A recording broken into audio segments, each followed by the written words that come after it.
what's going on? It's the Trial and Error podcast. It's Brian and Fearless. This week is a little bit different. We did most of the Rich Dad, Poor Dad stuff, um, and I had a couple of things top of mind, but I wanted to circle back to the weird outrage that I'm seeing in some spaces online.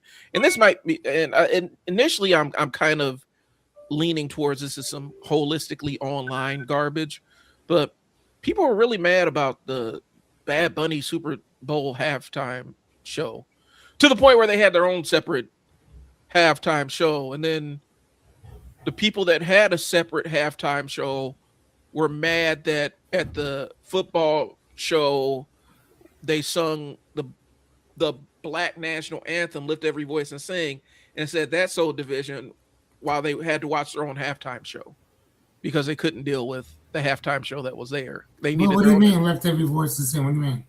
Oh yeah, so that was another thing. So there's two pieces of grievance that fell around the Super Bowl. One, the Bad Bunny halftime show. People were saying it was divisive because he spoke Spanish, I guess.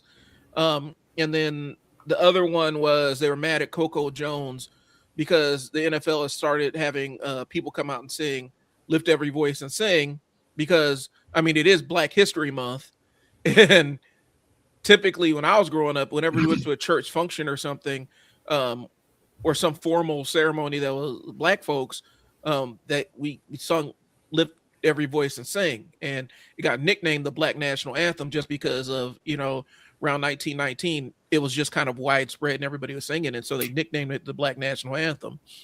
And so people were mad because they were singing the Black National Anthem during Black History Month at the Super Bowl and said, well, there's only one national anthem and it should apply to everyone, notwithstanding the third verse about slavery.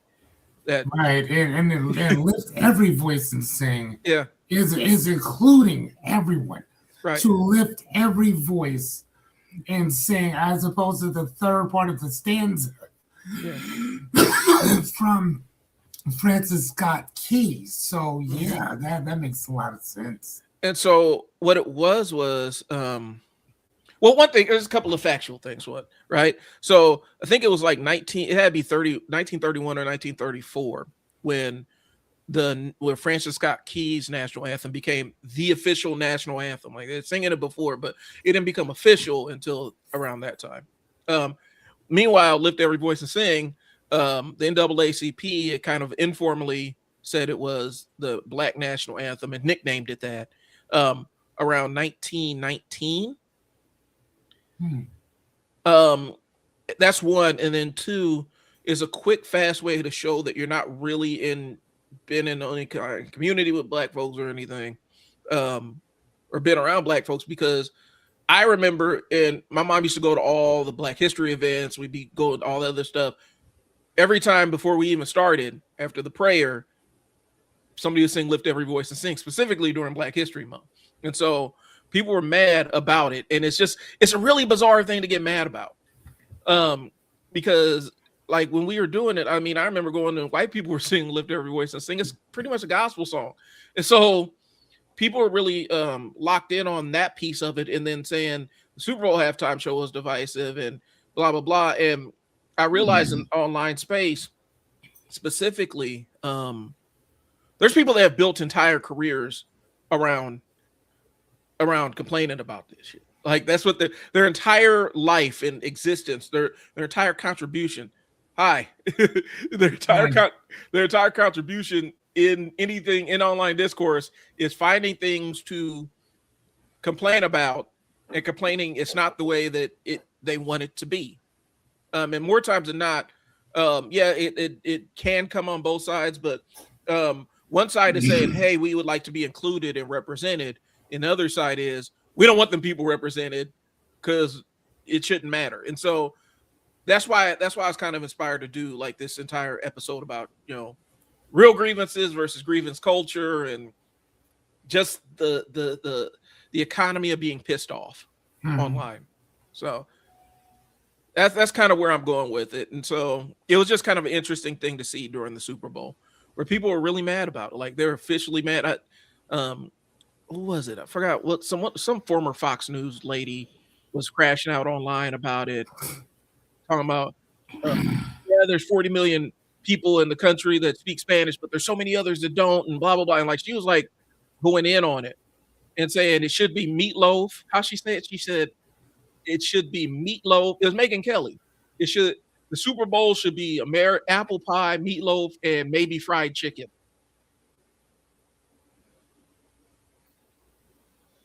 Yeah, Okay. your blink is the right reaction. That's what I did last night when I saw it. Like what?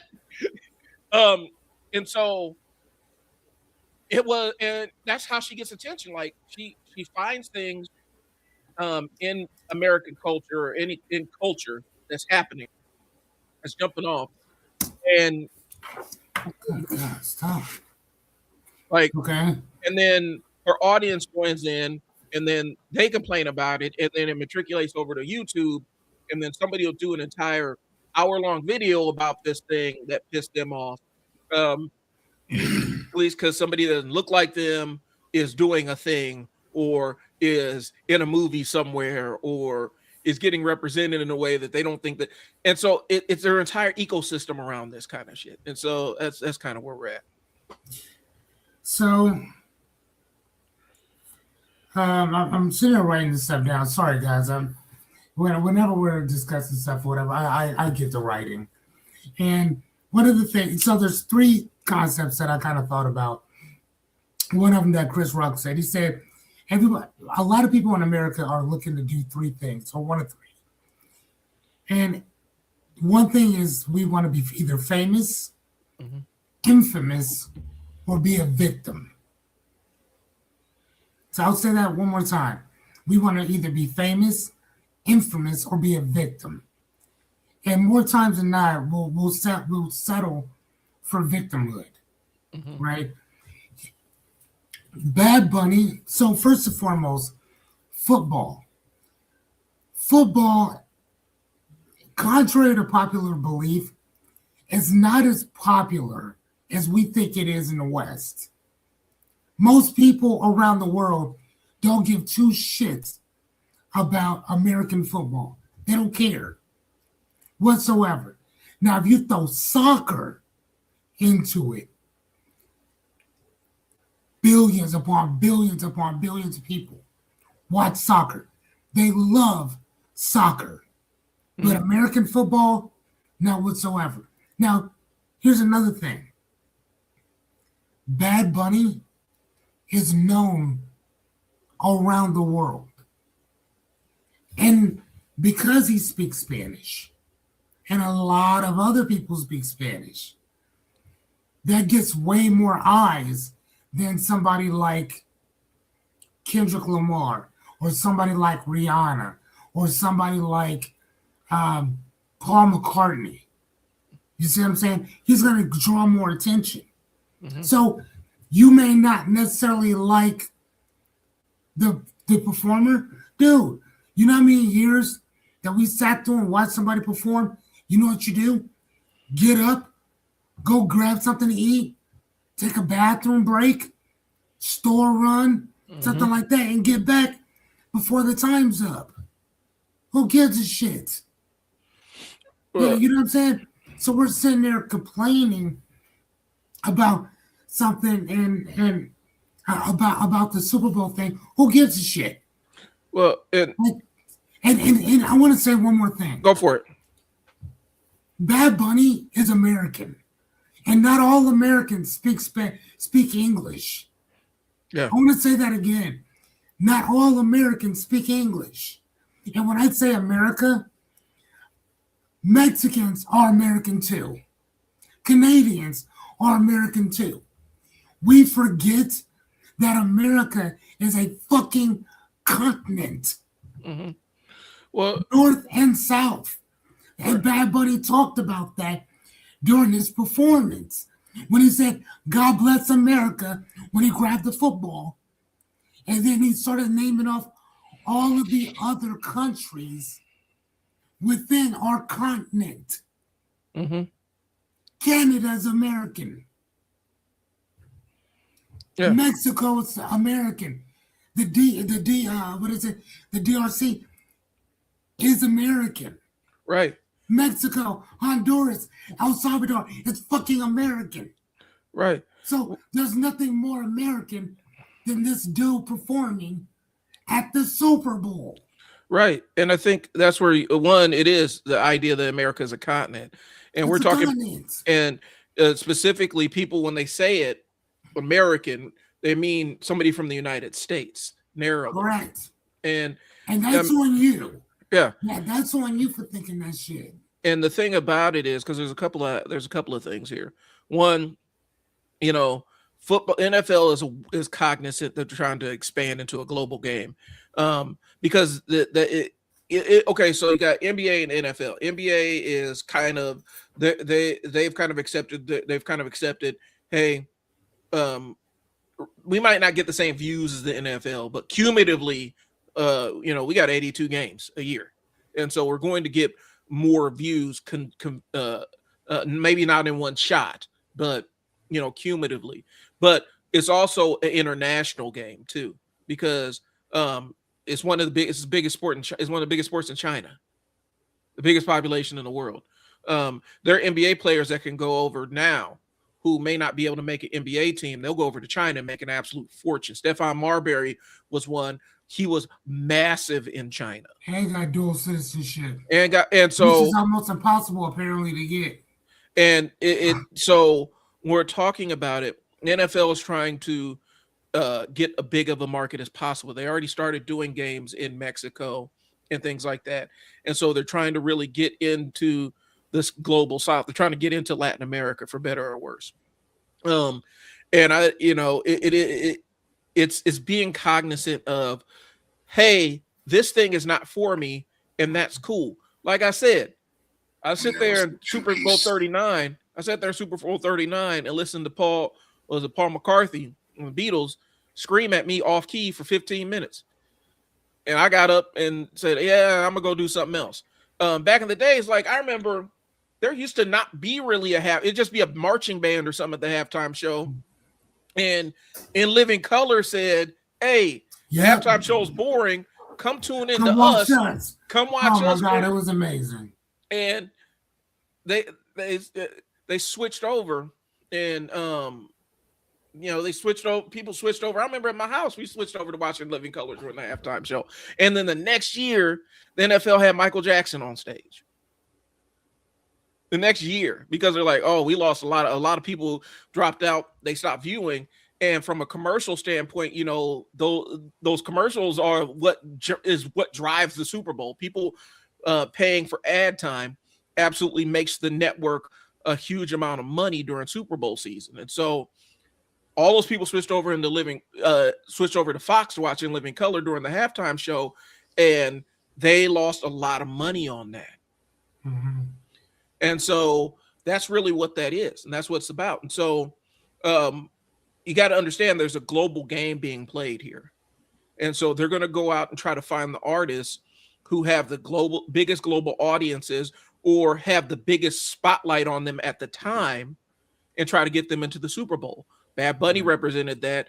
Year before was Kendrick.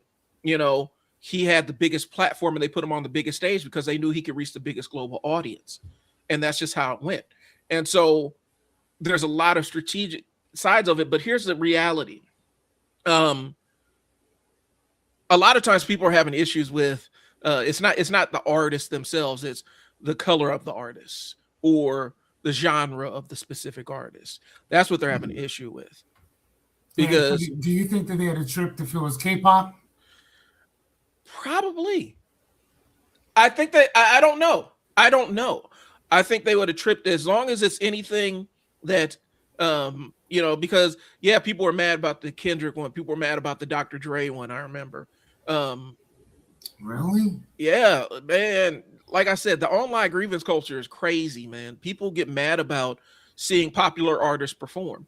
And like I said, I've watched the Super Bowl halftime show for years, and there have been plenty of years I'm like, ooh, I don't like these people. I'm not going to watch it. And I just turn the channel. Yeah. But again, it's understanding that when you're talking about pop culture, if we're talking about pop culture and whatnot, and realistically, when we're talking about pop culture, one of the things we need to understand is who are the purveyors of pop culture? Who are the ones that are establishing the trends in pop culture? You know, it's going to be marginalized people. It's going to be black and brown folks because that's just how it is in this country. More times than not, the ones that cross over. Yes, there's going to be top 40 stations, and there's a lot of white top 40 artists. I'm not saying that, and if like Sabrina Carpenter or somebody was performing in the Super Bowl, I would have been like, all right, well, that makes sense. She's popular right now. She's hot right now. She's in the spotlight right now. But it wasn't. And people are tripping off of it. It's just kind of a weird thing to get pissed off about. But a lot of times, and I think the language around it is kind of what's driving me crazy, because the language is his show was divisive. How is Bad Bunny show divisive? Yeah. I mean, people were saying it was divisive because he was speaking Spanish, bro. Like, what does that even mean? It was divisive because he was speaking Spanish?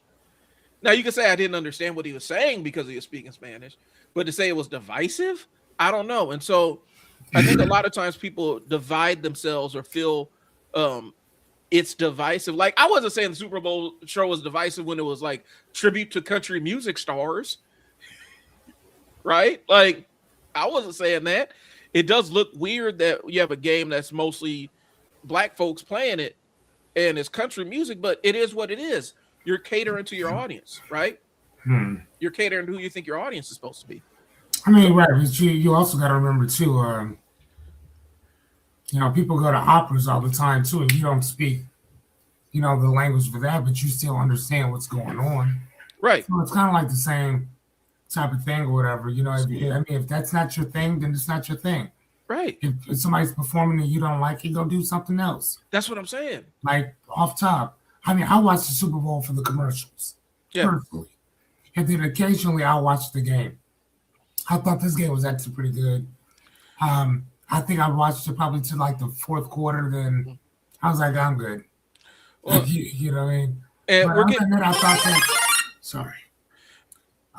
I thought that the performance, I thought it was amazing.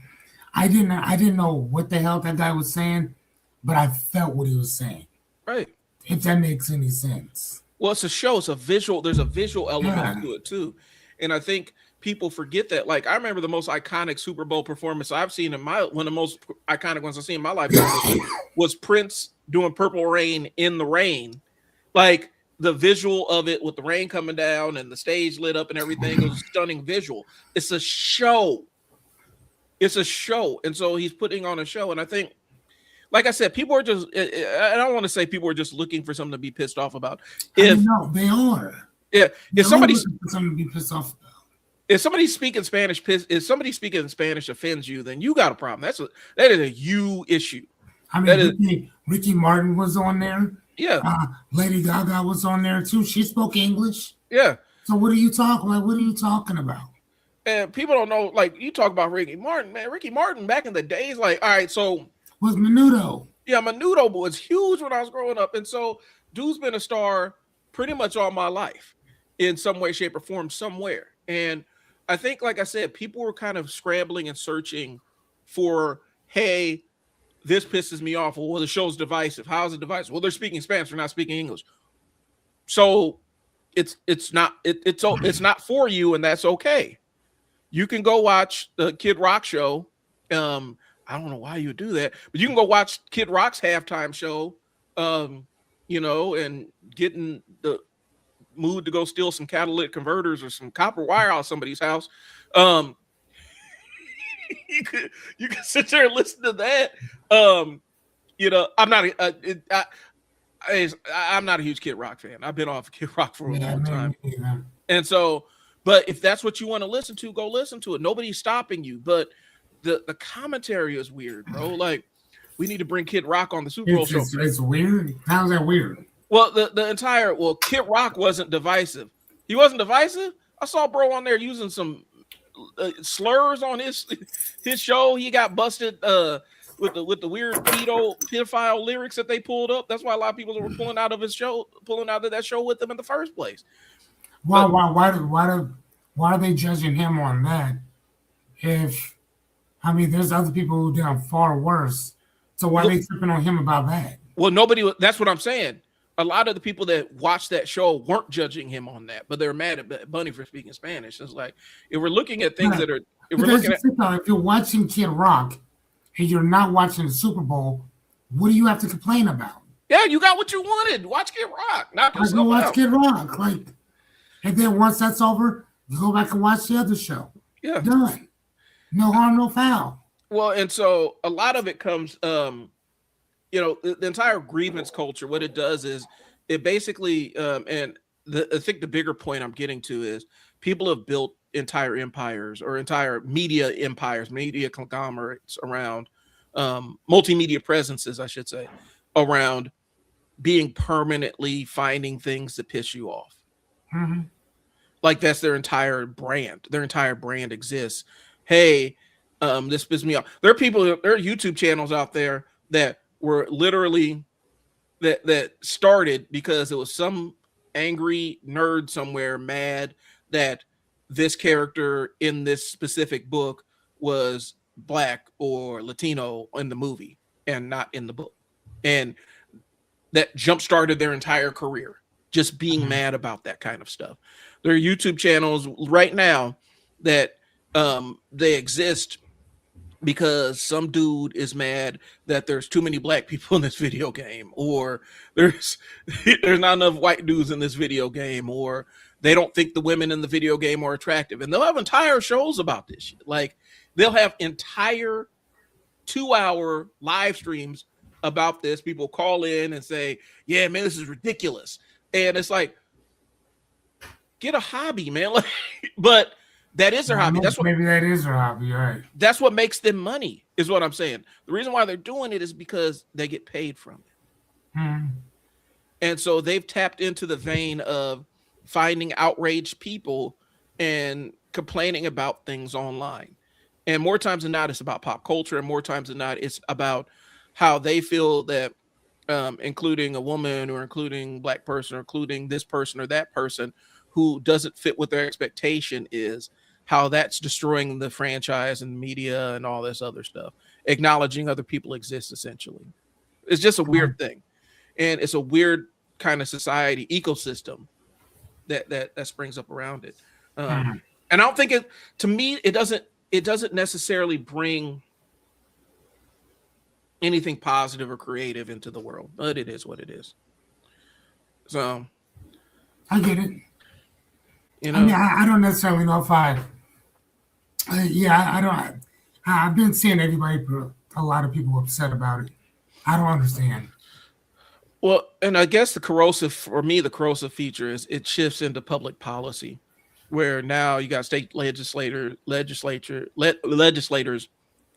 pulling articles and stuff. And I actually did something else about they'll pull articles, snippets from media things that are out of context already, and crafting laws because they read this thing in this blog that pissed them off that was out of context anyway. And so now we're going to make laws about this thing. And that shouldn't happen. Was a couple years ago. Do you remember was a state senator here? He made national headlines for saying this. He was outraged that schools were allowing kids to identify as cats and dogs and use litter boxes. He thought that was a real thing. He brought it to the floor of the legislature and stood up on the mic with a straight face, looked me and you dead in the eyes and said, this is the problem. Kids are using litter boxes in schools, man. The woke ideology is out of control. Like, what are you? That doesn't even sound like, as crazy as that sounds. If you really think this could possibly be a thing, that's crazy enough that you probably need to go verify if that's happening before you make a stand on it. But what type of meme is this? Is it a joke or something? Yeah, for sure. He was 10 toes down on it, bro. Like, yeah, man, this is outrageous. These kids are using litter boxes in school. Like, where is this happening? I think you read a satirical article and thought it was a real thing.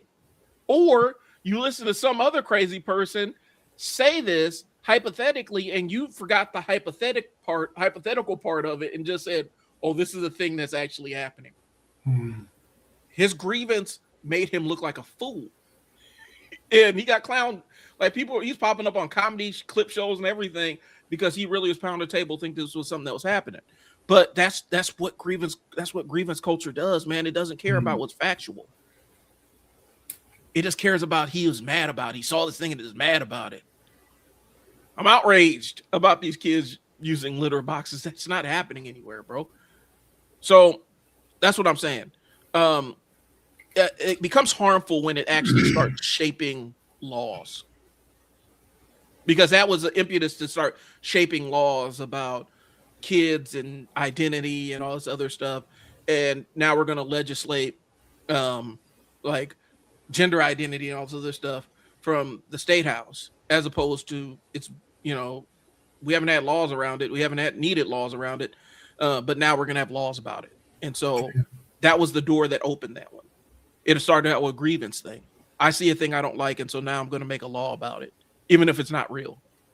Even if it's not real. So, where this sounds like the plot of a book somewhere, man. I'm trying to remember the story I can reference. So I was looking at languages, and the top 3 languages, well, actually, I would say the top 4 is Mandarin, which is Chinese. Yeah. English is 1.5. Hindi, which, okay. And then 4th is Spanish. I mean, that's a lot of people. Yeah. That's a lot of people.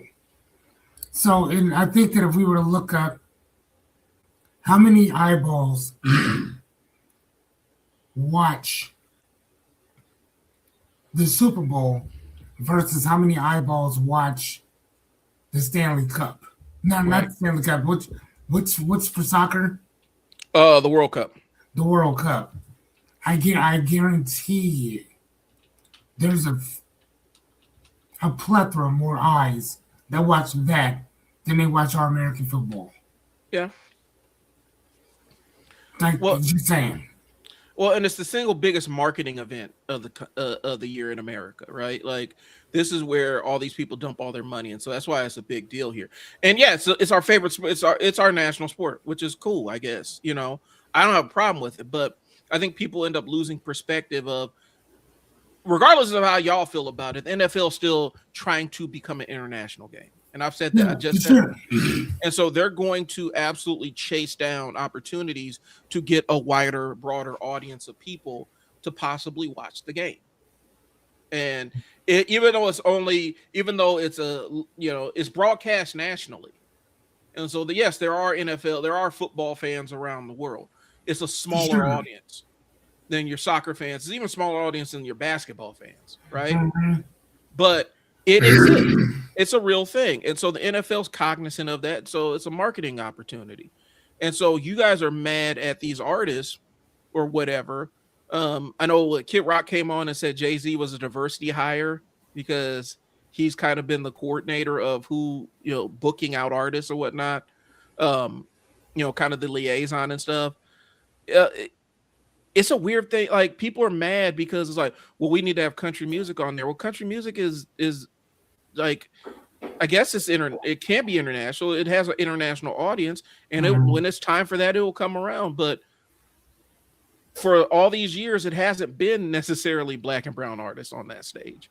We've had a couple, but more times than not, it was mixed in with other people. And so now people are mad about it. It's just like the entire, people mad about the war on Christmas and all that other stuff. It's just something else to be pissed off about because the world isn't as simple. What's up with the Christmas thing? Oh, people are mad because, people say happy holidays because there's other holidays around Christmas time. Yeah, correct. It's not just Christmas. It's people get mad. People get mad when you acknowledge that fact. It's like the outrage machine runs, and like I said, it's lucrative. And so I think maybe that's the point I need to get into because I'm kind of circling and circling and circling. There's a lot of money in outrage. Of course there is. and feeding people's primal things. But here's the dark part of that. And we've talked about it, I've mentioned it on this show before. When you start tapping into the primal nature of human beings, that's when you start unearthing some dangerous stuff. Because it doesn't take much for some of these people that are addicted to this outrage bait online to decide they need to take action. And it's happened before. And it's going to happen again. It's happened, somebody sees something on TV, gets them wound up.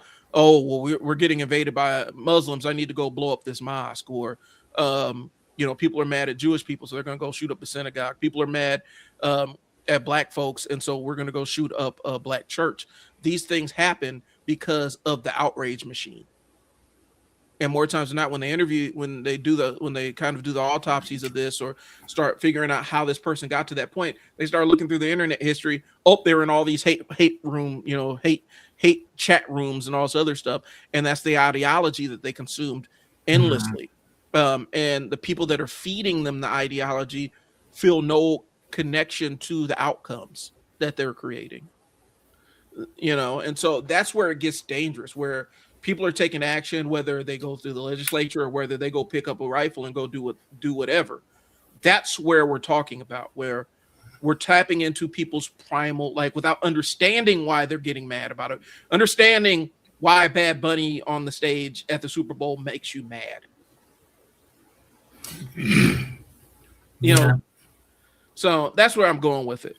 Here's the thing though, man. If we didn't have a bunch of other people yelling and complaining about that, I honestly don't think anybody would give a shit. Yeah. You probably watched him like, oh, that's kind of cool. All right. Because who cares? Yeah. You know what I'm saying? And again, I think that you have this victimized, what you call grievance culture, who feel victimized. Like, really, you're a victim because the dude is performing in Spanish? Yeah. Like, really? Like, that bothers you? And, I mean, here's the other thing. I mean, homeboy calling Jay-Z a DEI hire. Mm-hmm. But if I'm not mistaken, he got into rap music, Kid Rock. I mean, he got a record deal off of that. So, technically, isn't that DEI as well?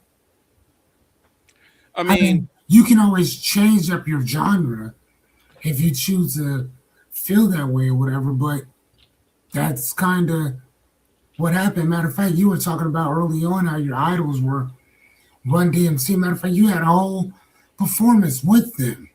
Mm-hmm. You rocked Adidas forever because of them. So, but now all of a sudden it's something different.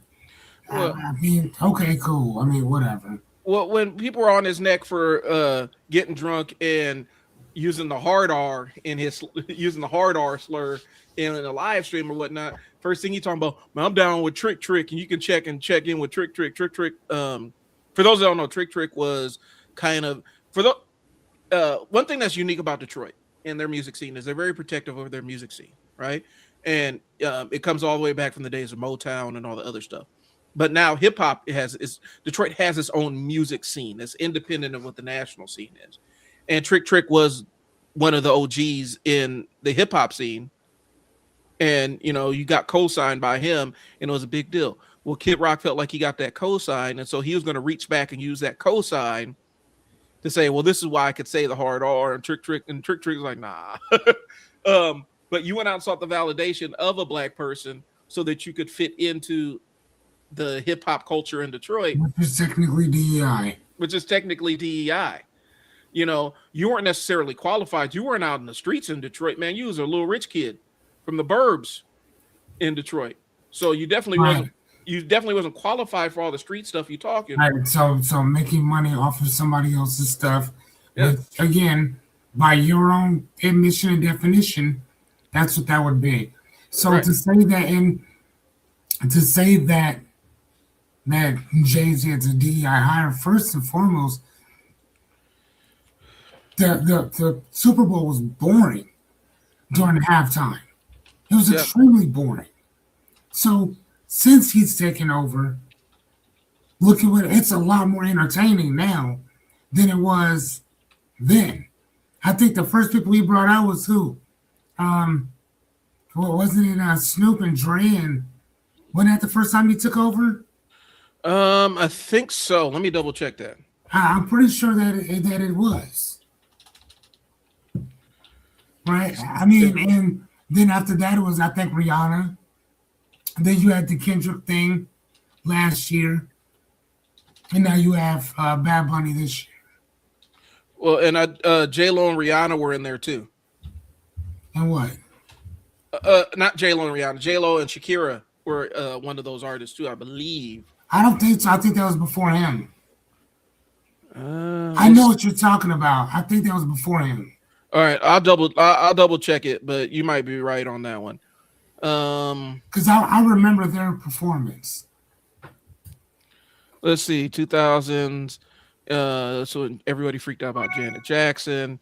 There's Lady Gaga, Beyonce, Bruno Mars, Lenny Kravitz, Missy Elliott, Red Hot Chili Peppers.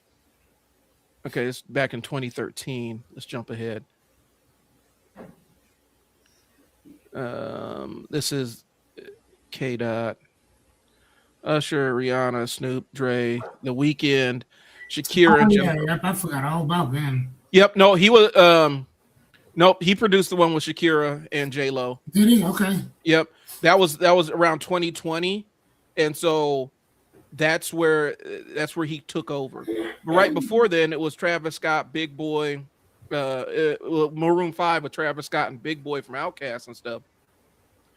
So they took over. Well, not took over, but they helped out. Rock Nation helped out with that. The one with Shakira, because Shakira and J-Lo actually had Balvin and Bad Bunny on that one too as guests.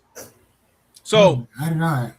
So anyway, it's just one of those things where I think what happened is people got sucked into. Here's the thing. I look at this. I look at what's happening with our grievance politics. Like it goes back further than internet, right? Like the satanic panic of the 80s, like where everything was satanic, right? And parents were freaking out. Everything was satanic ritual, this, that, and the third. Put them kids that play Dungeons and Dragons in a blender and made them look over their shoulder. Oh my gosh. Everything was satanic. They're trying to take all the shows off television. People were looking at everything being satanic in these messages and stuff like that. And people were legitimately scared about that. Then we go into Tipper Gore and her crusade against music, uncensored music. Like she is against rock music and then hip hop music and all. So it's always been some weird cultural war bullshit issue that people latched onto, and then the media latches onto it and amplifies their voices because they know that these people can generate an audience of people that are just as scared about a world that is not as simple as they want it to be. And I think that's kind of what it goes into. Does that make sense? Like, Look at that. I think that people see a world that's nuanced, has layers to it, and it's not as cut and dry or black and white, and they freak out. Instead of saying, okay, well, I don't understand that. Maybe that's not for me. No, I need the world to be flattened into my expectations. And when it's not, then I'm mad about it. And I'm going to get on here, But yeah, the satanic panic thing was real in the 80s. And I remember that. Well, what do you call it? Satanic panic? Yeah. Where every piece of media, like all these people are mad about everything in terms of, was it satanic? And it was kind of a groups were formed behind it, and they were having, they're getting in front of groups in Congress, having hearings in Congress about satanic stuff like that. Like I said, Tipper Gore, all them were mad about, was it they had that thing where they had Twisted Sister up there with Dee Snider's up there. Oh yeah, I remember that. We're not gonna take it. Yeah. And they're like, what does this mean? It's a song. Well, what aren't you going to take? It. What what are you tripping off of? What is it? Right. And so I feel like this is just kind of an extension of that. And I feel like it was all stupid. You know, I feel like it's just the world is more complex than I want it to be. You know, and I think it was kind of this, like I said, it was a moral crusade. Oh, and for those that don't know, we're talking about the satanic panic of the 80s and 90s. Um, it was kind of this weird moral panic in the United States, and it was people convinced that everything they didn't understand or everything that didn't align with them or that unsettled their spirit in one way or another was tied to the occult or Satan or something along those lines. I remember, shoot, do you remember I don't remember, but I remember seeing like the video from Thriller. When you see the uncut video for Thriller, Michael Jackson has to put a disclaimer at the beginning of it that it's not about anything of the occult. You remember? Do you remember that? Where he had to put, Michael Jackson actually had to do a disclaimer for the video Thriller saying it's not a, because it has zombies and it's not of the occult. Like, and a lot of that was in response to people looking for something to say, oh, this is devilish or this is evil or whatever. Right. Now, what was that book? Oh my gosh, The World of the Wars. War of the Worlds. Wars. What is it? War of the World. War of the Worlds. War of the World. Yeah. It wasn't Orson Welles. It was George Orwell's. Yep. Let me look. I'll look it up. I remember the movie. I haven't read the book. So they were doing, I think it was like during this, I want to say 50s or 60s, they were doing a radio broadcast of it. Mm-hmm. H.G. Wells. Yep. H.G. Wells. Okay. And they were doing, they were telling people, hey, we're going to be reading this book. It's going to be very theatrical, this and the other. Man, them people must have lost their goddamn mind. They thought that we were being invaded. Mm-hmm. All kinds of shit, right? And people literally got scared. They were strapping up, hiding, all kinds of shit. Yeah. Right? And they talked about this for weeks. Hey, we're going to be doing such a book. We're going to have all this stuff. So people being warned about it beforehand. Right. Then it came, and then now there's a problem. Now they did that, I believe, in Mexico some years later. Man, then people went and burned that goddamn radio station down. Because that's how pissed off they were. So again, it's not just it's not just a US thing, it's people in general. Well, and I think there's a human instinct to want to shut your brain off and just react. And I think sometimes that does override people's their higher cognitive abilities, where they just want to shut their brain off and they want a reason to react negatively towards a thing, or they want a reason to panic. They're looking for a reason to panic. And we're going to shut off higher brain activity and lean into it. Nobody stopped and said, this doesn't sound real. Like, do we have any verification that aliens are invading us or anything? Right. Nope. Let's just wild out. Let's the worst. Well, we're just gonna kind of chill out and wild out, huh? Yeah, and I honestly believe that that's kind of. I feel like people are driven by that, and there's an innate desire to just give into it, give into the panic. I don't know. I think. Yeah, but I mean that's kind of what we do. It's kind of like watching a movie where you suspend all belief. Yeah. For a little bit, But what happens when you're doing that shit in real life? Yeah. And you suspend that part of reality that I'm still in a movie and I'm the main character. Mm-hmm. And then I'm in a movie and we are the main character. And you're the bad guy and we're the good guys. Like, you know what I mean? Yeah. Like, you're the savage, we're the civilized. I'm taking anthropology, and it's really funny how on one hand, one person thinks that we're here to civilize you, but every single individual, every single one of these cultures that were civilized can smell the civilizer coming from a mile away. Yeah. They can like literally smell them because they smelled so bad. I mean, think about that. Your stench is so visceral that people can smell you miles away coming. You know how fucking nasty that is? It's gross. And it ain't just one of you motherfuckers. It's a plethora of you. It's what? Yeah. And then you got the nerve to try to tell somebody else that you are uncivilized? You motherfuckers didn't even know how to wipe your own asses. For God's sake. Boy, the Indians had to teach the settlers all kinds of other shit. Not just about how to survive during this over here, but how to properly bathe. Because you don't want to bathe in the water that you're drinking, you fucking idiot.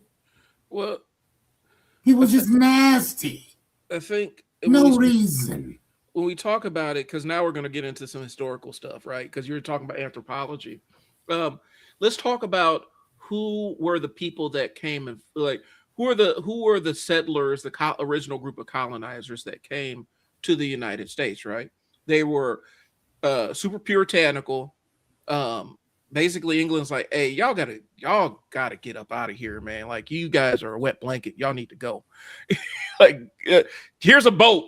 Whatever you find, you can have. Like, that's how they treated pilgrims and stuff. Like, here's a boat. Just get out of our face. Just go on somewhere with that old shit. And so this country is founded by really kind of puritanical people, and that ended up becoming what we consider. But it's not even just that part of civilization, because I feel like this concept of what used to be considered civilized was always tied to some kind of repression. Does that make sense? We have to repress our, you have to completely enclose ourselves up to our necks. Like, you can't even show off an ankle.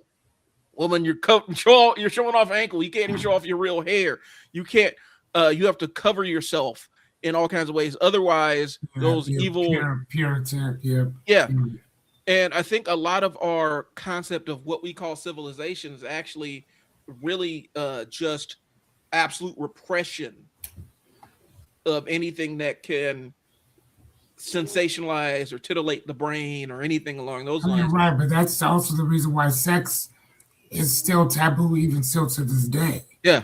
At least here, it is like we can't talk about certain things, or it's important, it's improper to talk about certain things or whatever, which is funny because in other cultures, they'll talk to you about sex stuff, but they will not talk about finances. Mm-hmm. That is one of those taboo conversations they will not have. Or violence or hyper violence. Yeah, they're not doing all that. So you could go over to other countries and see depictions of sex in movies, but violence is where they draw the line. In the United States, violence is on the tape. The Terrifier movies are some of the most popular movies out there right now. Those movies are incredibly violent. You can't talk about sex, but the Human Centipede, people have entire fandoms around them. And so the way that our country's kind of structured, you got to get this book. Okay. This book really talks a lot about that. It's called The Culture Code. Tell us about it. So it talks a lot about why are people around the world so very different? What makes us live, buy, and even love as we do? And the answer is in the codes within itself. So it's kind of like judging. It's not really a judgment type thing. It's more of a cultural thermometer. Yep. If you will. So like the culture code for presidency that we have is Moses. Think about Moses. What does he do? He led his group into the promised land, right? So that's kind of what we think about um, when we think about them. So there's always like all these different codes that we utilize a lot or whatever. So the way that the French code, like for instance, France, their code for freedom is an idea, Mm-hmm. right? That's their whole thing. For Germany, it's oh my gosh, which one was Germany? So okay, give me 1 second. So Okay. the American culture code for America is to dream, Mm-hmm. right? Um, Two brothers battle. Okay, hold on 1 sec, because then they also have. Hold on, let me find it. So Germany, which one is Germany? Germany. So the way that Germany sees America in the United States, they see us as liberators. That's their code for America Yeah. or whatever. So our code for them would be like engineer because they are absolutely amazing when it comes to a lot of that. Um, we also we also attach a lot of violence to sex. Mm-hmm. You know what I'm saying? Because we're so sex driven. We're kind of like we're like children for the most part. And at this present moment in time, we're throwing a temper tantrum. Well, it's the idea of being completely obsessed with sex while also completely repressed from talking about it. Like, and that's kind of the culture. Like, it's kind of like this. I don't know if I don't like using the word schizophrenic culture, but that's what it is. This weird obsession with sex, but it's the taboo topic that can't be discussed at any point in time. But at the same time, I remember very clearly in 2020, I remember saying something about it, like when the George Floyd thing went down, like, how many times do I have to watch this man die on my TV screen? Right. How many times do I have to watch him die? I've never seen that. You know, I so refuse to watch that shit. so we have no problem showing graphic violence or images of grisly death on television, but you better not ever talk about sex in public. Or in some circles, you can't talk about money in public. And so there are very specific taboos that are really uniquely American. And then I think it does drive our grievance culture, because what's happening is, because let me talk about one very specific sphere, and I don't even have notes on this one, so I'm just freestyling on this one. The entire manosphere culture, that bubble of men that are very mad at women, and they're mad at women um, because in their minds they can't get them the way that they want to, or they can't control them the way that they want to. And so you see lots of angry screeds about this woman's doing this, that, and the third. They pick targets of famous celebrity women that have transgressed in some way and start harassment campaigns against them and stuff like that. Um, and a lot of it is tied to this weird. When you boil it down, a lot of these dudes are attracted to these women, and their attraction to them makes them angry. Mm-hmm. They're angry because they're attracted to these women. It's a really weird thing, and it seeps over into other regular ass people's online discourse. I've seen plenty of dudes on Facebook that will post something on Facebook just to pick an argument with women. Yeah. That's real shit, and I've seen it. It's really weird, bro. It's really, and So like they'll just start picking some shit like you see this slut or yeah, you see this over here, yeah. whatever, just to get them pissed off, just so they'll argue back and forth. Okay. So they'll interact with them. They will pick fights. They will hop online and pick fights with women just because in my eyes, like, for me, it's like, because I've asked somebody, it's like, is this the only way that you can interact with women? Is the only way women will talk to you? Like, what is the deal here, bro? You hating and all, like, but I'm not though. Like, all you do on your main feed is pick fights with women, and they'll come and argue with you, and nothing gets resolved. It's not conversation, it's not dialogue, it's not discourse, it's just picking a fight. And you know that you say something crazy, and you say it in a way that you know women are going to respond to it. It's a really weird way to be and interact online, but their entire space is online where that's what it is. And it's like, I remember working residential, we had kids that they were so used to, they would actually go above and beyond so that staff would do takedowns on. My shelter never did takedowns. Like, we didn't go hands on with kids at all, right? But you could tell kids they come from other places where they constantly did takedowns, and it would read in the notes, this kid likes to force physical contact, and because of that, they'll act violently, so you're forced to take them down. Right. And it's kind of that same thing where this dude doesn't know how to talk to women in real life or something, and so he just sits online and picks fights with them on his Facebook feed or his Twitter feed. And it's a weird thing, but it's kind of the same thing. It's the same thing I see.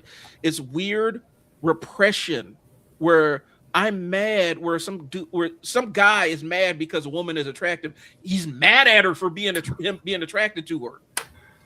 Right. Why? And so that's how I view things, man. And so I think specifically in the manosphere space, it's always somebody mad, like outraged about some woman's doing something. How dare she do something? How dare she want a divorce from this guy, or want a job, or have an opinion on the internet about a thing? We're gonna have to dogpile her, and it's that same grievance culture. At least that's how I see it. And it's just an extension of it. It goes in weird places, man. And it would be funny if that incel manosphere stuff didn't result in women getting killed, but it did. Right. And it has, because these guys do not know how to interact, and this is the only way that they can get stimulated. And it's like, instead of going to therapy, you posted online. Instead of going to therapy, you made a Facebook post, right? Like, so I don't know, man. I don't know where this ends up. I don't know where this terminates. Where we allow our public policy to be driven by who is the most pissed off about a thing that's not happening. Right. I feel you on that. So I was going to check out. We had another individual, so I wanted to actually go in and see what such and such is up to, because I'm like, oh man, please. Okay. So I'll continue on, guys. My experience with the manosphere dudes, because it's been a thing that's existed, since I've been on, since 2015. There used to be a lot of groups on Facebook that were just manosphere dudes, like Tommy Sotomayor, and a couple of other weirdos who their entire thing was, we're mad at women, and so this is our He-Man, we're mad at women club. What was it? They called it Men Going Their Own Ways. He was like the first Jesse. What's that guy's name? Jesse Lee. Yeah. And come to find out, Tommy Sourdough was the first. He was like the first one. Yeah. Well, then Jesse Lee Peterson, you find out that he's closeted. There's allegations on him, and I don't understand. Like, what does that matter though? That's because how virulent and homophobic he was about stuff. Like, he was bad. Was or is? Is both. The Jesse Lee Peterson, the slow black dude. Yeah. Oh wow. And there's all kinds of allegations on him about sexually. I didn't know that he was. I didn't know that. And so. And it always drifts over into, it's not just we're mad at women, but we're also mad at these groups and that group and stuff like that. And it ended up feeding, like, and those weird dudes that was attracted to this stuff, like they were drawn to it. And I ended up getting invited to like one of them Facebook groups. Somebody I knew like, you know, you can get pulled into a Facebook group. Somebody invites you and you're just in there. And you're like, how did I get in here? Who invited me in this place? Okay. I got invited in one of them places. And it was an absolute, it was the most negative thing I had ever experienced. It was the most negative place I've been. Just a bunch of hateful, just a bunch of angry, horny, repressed, angry men. Really? Yeah. And everything was a screed against women. Everything. They were mad at women for everything. There's dudes in there that blame women for every aspect of their failed lives. Every aspect of failed lives. Like, I got a flat tire, it's her fault. Like that kind of stuff. And so, and the guys that they're guys that had like social media follower presences, and Sotomayor was in there. That's where he got a lot of his Facebook. That's where he got a lot of his online audience. He built a platform in that space. Wow. It's a weird thing. And I remember that dude because he used to dog black women constantly. yes, he's still doing it. Horrible.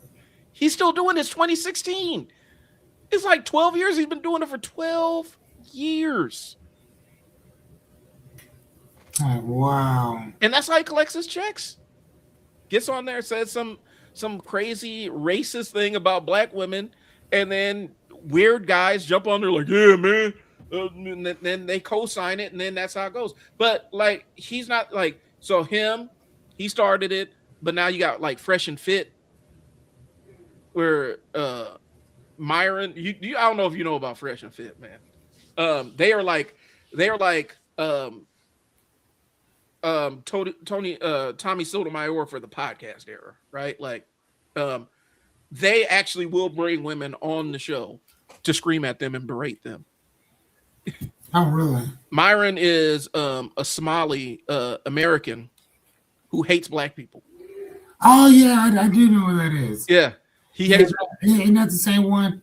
And they didn't invite him to some white wing type thing or whatever. And like he was just standing there and they wouldn't let him in or nothing because he wasn't invited. Well, I've seen it where he went on Twitter and jumped in some white nationalist group that he had organized somehow, some way, and then white nationalists got on his state was tearing. It's like, we don't want you in this country either. Like, and he thought he was mad because, you know, he's like, well, I'm one of you guys. They're like, you're not one of us. Are you serious? But he built an entire platform off of fomenting people's anger, and it's made millions of dollars to that. And so my question is he incentivized to create anger, or is he incentivized to bring content that actually brings value to people's lives? What do you think he's incentivized to do if he's built his platform off of grievance? White brick tradition, keep it going. Right. And I guess to me, I wonder what kind of mind is drawn to that kind of stuff, man. I mean, at least until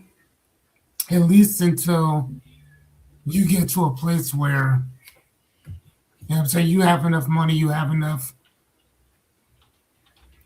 whatever that thing is that you can kind of think for yourself and do for yourself, where you're not beholden to those individuals anymore. Right. You know what I mean? So like if you look at Tucker Carlson, for instance, or whatever, from what he was saying when he was on whatever that one show to what he talks about now, some of it's the same, but who he's going after is totally different. Mm-hmm. Who he's checking on certain things is totally different. When he was talking to Ted Cruz, and he was like, do you know anything about the country that you want to go to war with? No, I don't need to. You kind of do. Yeah. He's like, do you know, like who occupies this area? Do you know how many people are there? Well, it doesn't matter. There's women and children there. It does matter. So again, I thought it was, and again, I'm not saying that he's a good guy now. Yeah, it is what it is. I don't necessarily look at it from the standpoint of good and bad. I just, I think all of us have have that duality in us Mm-hmm. to do a little bit of peace type stuff, and we also have that other part in us that's a raging piece of shit. I think that like the old adage says, it's what this is the one you feed more. Mm-hmm. And right now, this grievance culture, this violent culture, this culture of victimization, is victimhood is being fed, and that's also the reason why when you ask me if I know about certain shit, Mm-hmm. I do not. Yeah. Cause I'm like, bro, I don't want to. I'm cool. I'm cool. I think it's a matter of, I think anger, I think for a lot of people, anger is addictive. Um, and it goes back to when I was running my group homes and whatnot. They'd ask, why don't you get a punching bag and let the kids go punch their anger out or go hit the heavy bag until they feel better? And it's like, because it doesn't work like that. I said, the entire concept of catharsis was debunked decades. It's been debunked hundreds and hundreds of times, right? What do you The mean? the what is it? The hydraulic model of anger, right? Um, where you build up to a certain standpoint, you build up to a certain level of anger, and then you have to have an outburst to let it out, right? To have the catharsis. Um, Oh wow, really? and that's the common belief. The reality is, if every single time you get so angry, or every single time you feel overcome with any kind of emotion, you have to have a release.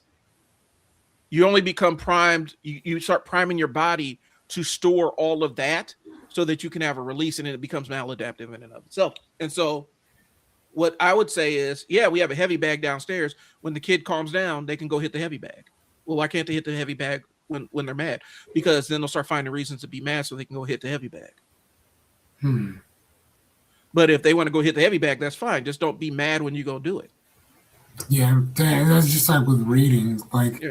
I used to get sent to my room to Mm-hmm. go read books, or whatever. Then it got to the point where I'd rather just get in trouble to go sit down and go read some shit Yeah. because I wanted to be by myself. As opposed to just go sit down and go read something, go be by yourself. Right. No, I got you. It's that being raised versus being groomed to do certain things. So Right. yeah, I get that. And I think that's kind of the thing where um, a lot of people misunderstand how the emotions connect and how they work. Like a lot of times, there's a difference between giving into your emotions and experiencing your emotions in a certain way.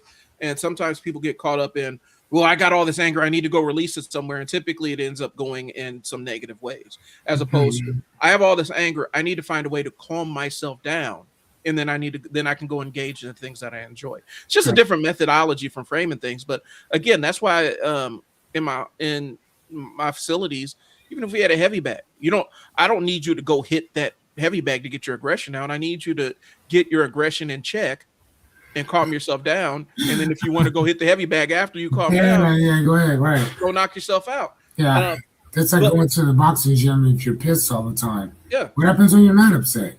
yeah, Well, I don't want to go. And you might want to try to change that around a little bit. right. Yeah, I got you. Because all you're doing is locking yourself in and priming yourself to be angry. You're looking for reasons to be angry. And I think that's where the grievance politics comes in. This is where the grievance culture comes in.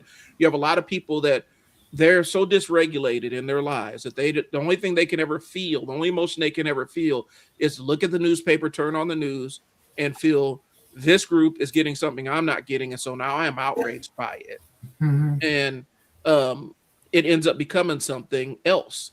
You know, this group's got this group has got this right now enshrined in state law.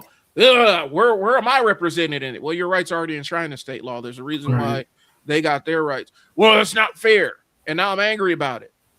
Hmm. And that's what it turns into, where it's always an excuse to find a reason to feel something. And it goes back to that catharsis stuff, where you're manufacturing reasons to be upset so that you can go release your anger, as opposed to dealing with your anger and then go after you've calmed down, going and doing something you enjoy. Right. So I mean, but yeah, but I think that's kind of, again, yeah, here's the thing. I think that that's also the reason why I love sociology so much, is because it talks about systems and why we are the way that we are, uh, systematically. Hmm. And I think that even with education, you get exactly what um, you pay for, Yep. right? So if you want that, if you want a good educational system and this and the other, matter of fact, not even good educational system. If you want your children to grow up to be a certain way, then you're going to pay for that. You're going Right. to invest money, time, and energy into that. When you don't give a shit, you're going to invest in that too. Right. Or to be a lack thereof investment. I'm not going to lie to you. The reason why I'm not really online like that is because I know for a fact that we're being fucked with. Yeah. You know what I'm saying? Like, I know for a fact. Again, I live in Bellevue. This is a military town. I am telling you, we are being fucked with. Like, and they're doing it intentionally. So, so I don't want nothing to do with this shit. Like, not at all. I like peace. Hmm. I understand that America is more than just the United States. Just like I understand that when you say Africa, you're talking about a whole fucking continent, not a country. Like, so you know what I'm saying? So, and again, I say that because I think that people tend to forget that there's just there's a lot bigger things at stake as opposed to these subtle bitch ass fucking arguments that we have that you can't do anything about. Yeah. We can make things equal for everybody. We can. We just choose not to. You Hmm. know what I'm saying? Just like I can go in my room, I can go into my PlayStation 5 system, I can switch all of my games to normal. Where when I'm playing football and basketball and days gone, I can make it where it's fair. Right. I'm not fucking doing that. You know what I'm saying? I'm not going to do that. I don't. Here's the thing.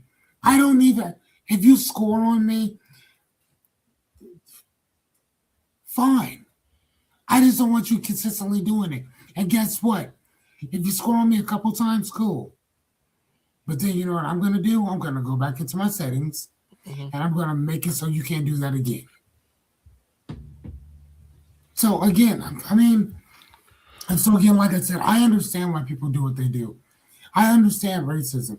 I understand why you want to try to keep the the the privilege, the opportunities, and the well, how did he say that? And the resources for yourself.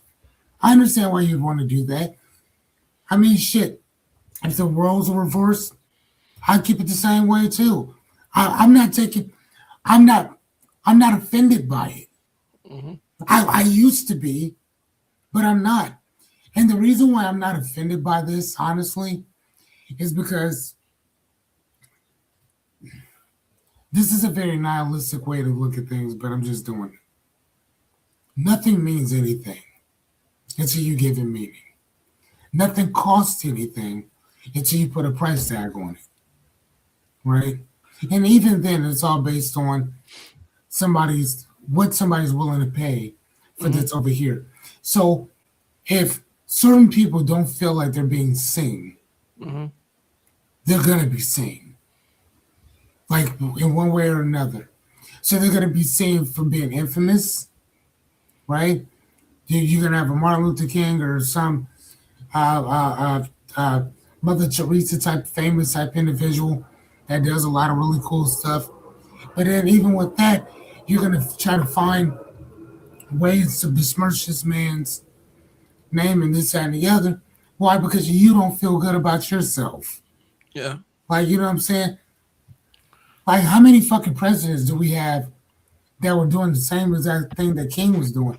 Does that still take away from the type of person that he was? Okay, cool. So let's try this. Why don't we keep that same exact energy with somebody like Malcolm X? You couldn't find shit on Malcolm. Malcolm wasn't doing nothing like that. But yet instead we don't talk about him the same way that we do Martin Luther King. So again, we cherry pick the things that upset us. We cherry pick the things that make us famous, infamous, and the things that we feel victimized on. So that's why I don't trip on none of this shit. None of it. I mean, again, and maybe that's the reason why I love philosophy so much and I love sociology so much, is because like I don't get paid to think about your shit, and I'm not going to. Like if you look at the sign that says your personal philosopher, I'm not gonna fucking argue with you. Mm-hmm. I'm not going to. That's stupid. You know what I'm saying? Like we're not gonna see things the same. But I'm okay with that. Right. I'm okay that we don't see eye to eye on everything. I'm cool with that. But you gotta understand, here's the thing. Some people like it goes into kind of the subtext that we're talking about. Some people are threatened by the fact that there are people out there that don't align with them philosophically or morally or religiously or whatever. They're threatened by that. That confirmational bias, of course. That's a threat to them. They're also threatened by this thing is changing in a way that I don't approve of or I'm not familiar with. And instead of just adapting myself to the world that exists, I'm going to fight tooth and nail to preserve this thing that, I mean, I'm gonna fight tooth and nail against this thing that doesn't really even affect me directly. Like, right. You know, and I think that's for whatever reason, that's this really kind of a weird primal thing. I don't know. I'm trying to wrap my head around it. I don't think it is a primal type of thing. It's a cultural thing, and it's a Western cultural thing. Okay. It's not a fucking part of the fucking brain that's just we're just right. I mean, because we do have that part of the brain. But bro, here's the thing. There's other civilizations other than the US. Yeah. Okay? There's other civilizations outside of us who don't think like this. You know what I'm saying? But we're so ingrained and entrenched in this toxic fucking behavior that this is just what we do. Well, I don't know, because I look at it like, you look at the countries like when you talk about like feudal Japan and stuff like that, and how isolationist they were. Like they didn't fuck with the rest of the world. Like they limited their interaction with the rest of the world, and a lot of that came down to trying to preserve the culture that they had and viewing other cultures as possible contagions to their culture. And there was and how fucking right they were. Yeah, well, but then also but then it goes back to why again, because there's a primal innate thing to want to keep things the same, is what I'm saying. Mm-hmm. That people, a lot of us are driven by repetition and being able to anticipate what's going to happen next. Even people that are thrill seekers who say that they go out and chase the thrills, oftentimes they'll chase thrills up until a point, but they still even have their routines, right? And so I think there's this weird thing where some people, for them, any change, any modicum of change is terrifying to them, especially if it's something that they don't quite understand. Maybe it has to do with somebody's lifestyle. Maybe it has to do with the choices of partners that this person has. Mm-hmm. Maybe it has to do with they pray in a way I don't like, or maybe they eat a food that I've never seen before. But I think there's some people just adapt to it, like, yeah, it happens, it's not me, and I'll just kind of play it as it lays. But there's some people where to them that is an existential threat to them. And I think those are the people that are really drawn to this grievance culture stuff, because it shows somebody else is angry and disturbed about this thing existing. Other people are telling me it's ridiculous, but I found my tribe of people that really, really, really, really cares about this thing. And unfortunately, I think what happens is, specifically in a political standpoint, we don't deal with politicians that are balanced. Like I couldn't be a politician because I'm not extreme enough on any one issue where I can whip up a frenzy and get myself up into a frenzy about a lot of stuff. And that seems to be what you got to do to win. You have to be able to generate enough of a cult following around you that people want to vote for you now. And I couldn't do that because I'm like, that extreme sounds silly. And I don't necessarily want to be in alignment with these people that are standing on this fringe here. Right. And I think that's kind of that's why we have the politicians we have right now, because the ones that are the people that are most extreme about stuff and most strident about stuff are also the ones that will get out of their house and drive over to the polling center to put on a vote every single time. Mm-hmm. And so politicians inherently know this. And so that's the base they lean into. We're seeing it right now where our governor, if you're not in Nebraska, here's the thing you need to know about this. A lot of the super hardline partisan shit in Nebraska is kind of a modern recent invention. Yes, Nebraska has always leaned more conservative, but for a long time, you didn't really know if your politician was a Democrat or Democrat or Republican around here, because it wasn't necessarily a thing. Like you had to look up what party the mayor was in for a long time. And recent, like I'm talking about last 20 years, we're seeing this hardline partisan slant in Nebraska politics, where we would have, like we had a Democrat mayor who was also really, really super conservative. Or not mayor, a governor. We had a governor who was super conservative, but he is also a Democrat. And so Nebraska's always been like this middle of the road thing.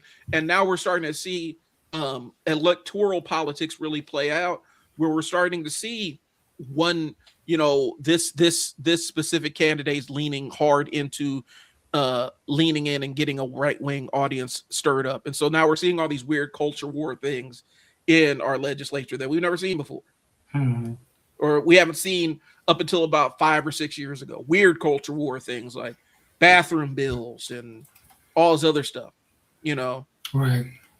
And it feels like it's catering to an extreme demographic of people who are so scared of any kind of change that they will literally sign their name next to anybody. That's how I feel. And it's a weird thing in Nebraska specifically, because like I said, this ain't never been like this super liberal bastion or whatever. But like I said, Nebraska was, it wasn't necessarily, if you wanted to win, I'll put it like this. If you wanted to win the governor of Nebraska, you just had to be a boring white dude. It didn't matter what party you were in. You just had to be the softest spoken, most regular, plain, average white dude to win the governor's seat. But you also have to remember too, though, man, is that it may have been boring to everybody else, but it wasn't boring to the campaign donors. It wasn't boring to the individuals that are going to make sure that you get into that office because of that quid pro quo type of thing. So it wasn't boring to them at all. And it's always been like that. You know what I mean? Where people that put money behind these campaigns get something out of it, right?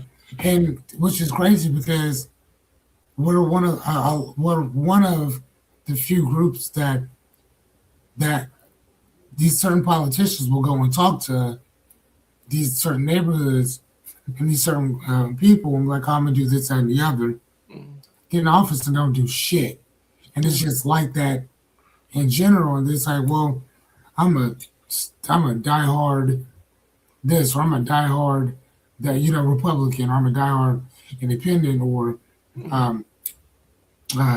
whatever. Like, bro, this isn't a football team. This is your fucking life. Well, and I'll add on to it, because the ones that actually do fight for their constituency, like they'll fight for whoever elected them, those are the ones that get marginalized the hardest, because you're supposed to get up there and play the game. You're You're supposed to get up there and play the game and not make waves and collect the money and get the lobbyist dollars and all the other stuff. You're not supposed to really be that aligned with your constituency. They're supposed to have a barrier between your constituency and you. There's supposed to be a layer between it. Right. And I think locally that's what made Ernie Chambers kind of a pariah in there, because I know he was hard. Like, I love that dude. I don't care what nobody say about him. I love him. Well, he had a clear. I think one of the things is he had, and you didn't always have to agree with what he said, but he had a clear moral compass about what he thought was right and what he thought was wrong.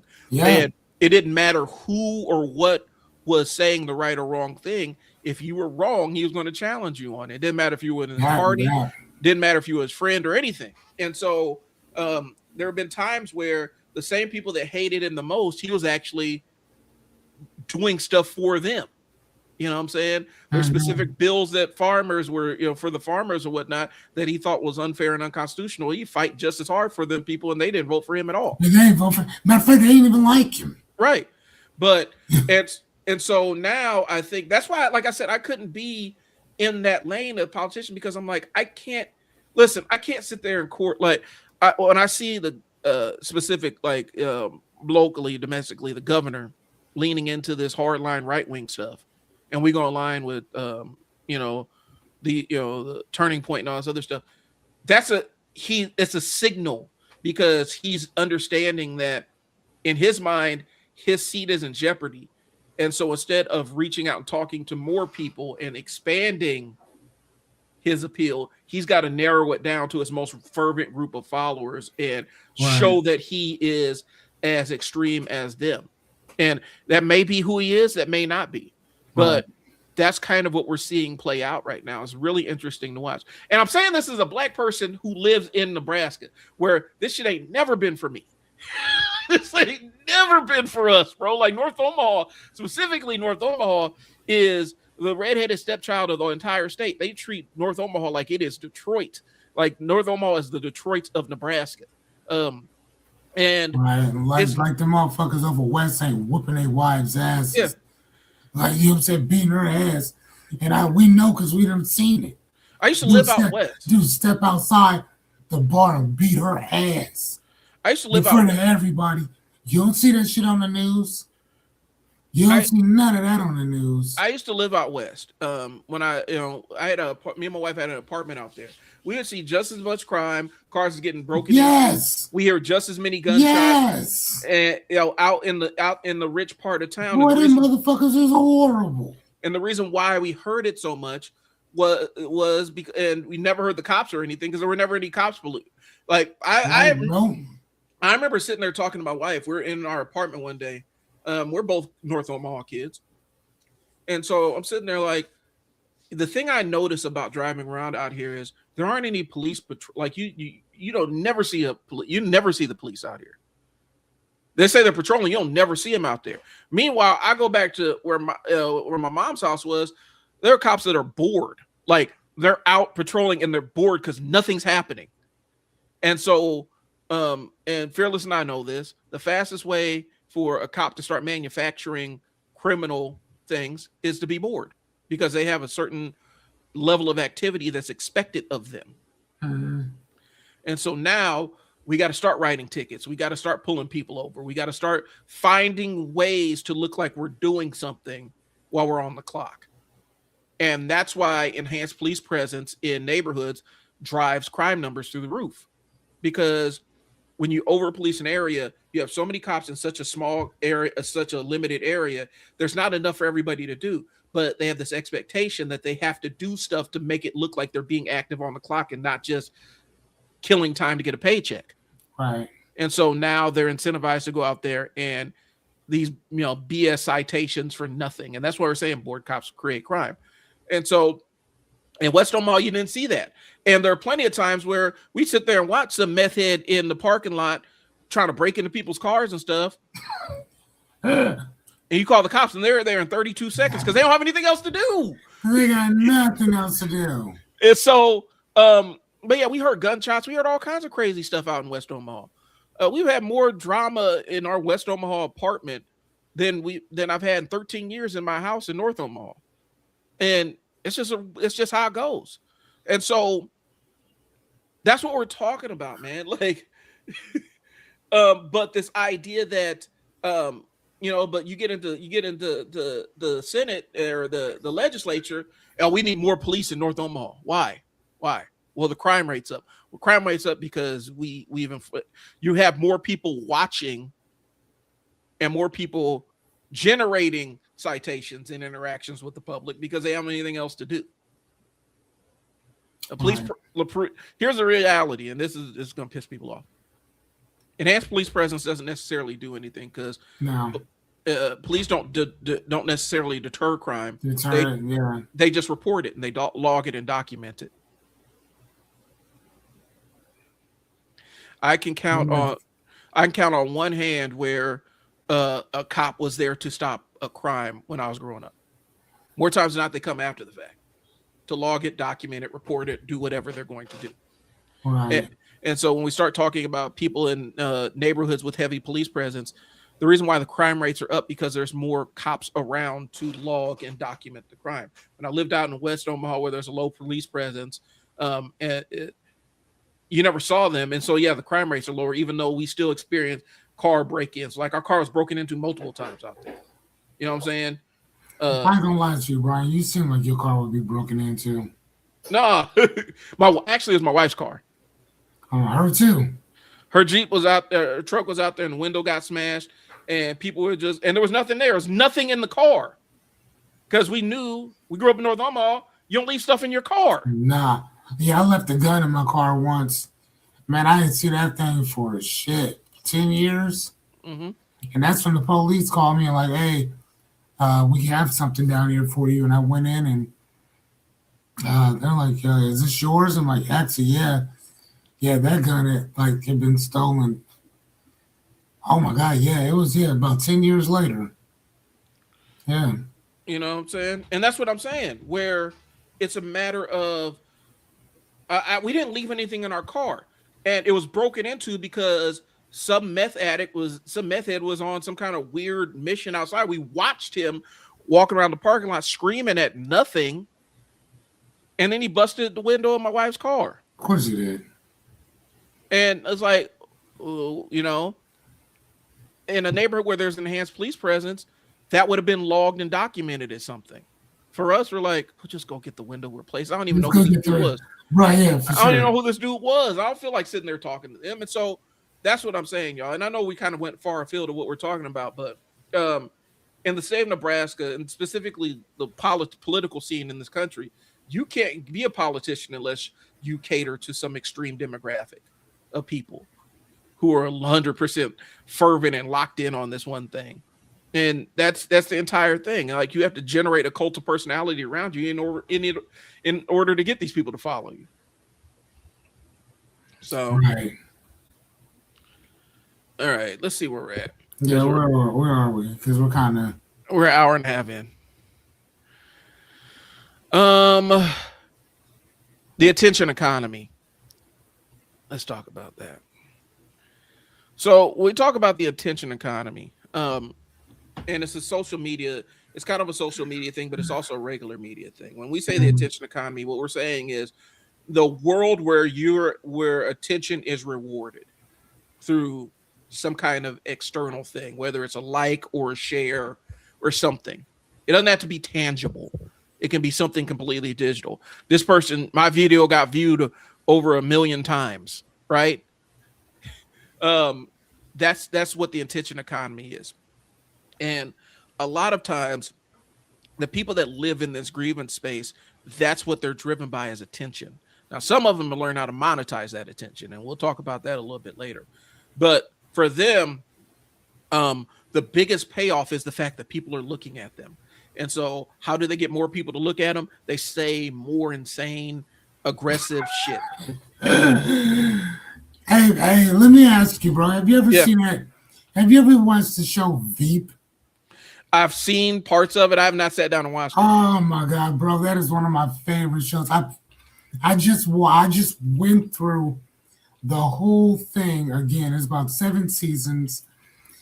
And oh my God, like I just went through the whole season again. I do it every once every couple years or whatever, because it's just so funny. But what I'm seeing right now is like there was this one guy in there. Mm-hmm. His name is Jonah Ryan, Mm-hmm. and Jonah Ryan, like he is like the pre-Trump, Mm-hmm. and it's crazy as shit. It is so funny the stuff that he says, and they still voted for this dude.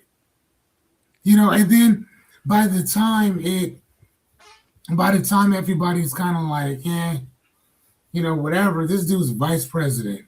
And then you find out, I think like at the end, I think on the last episode of the show, that they impeached him for something that he had done, was just kind of like, yeah, like, of course you're gonna do that to him. But anyway, I'm just saying it was funny as fuck. Man, I died laughing. It was so funny. But it's just one of those things like he was just talk shit constantly. Yeah.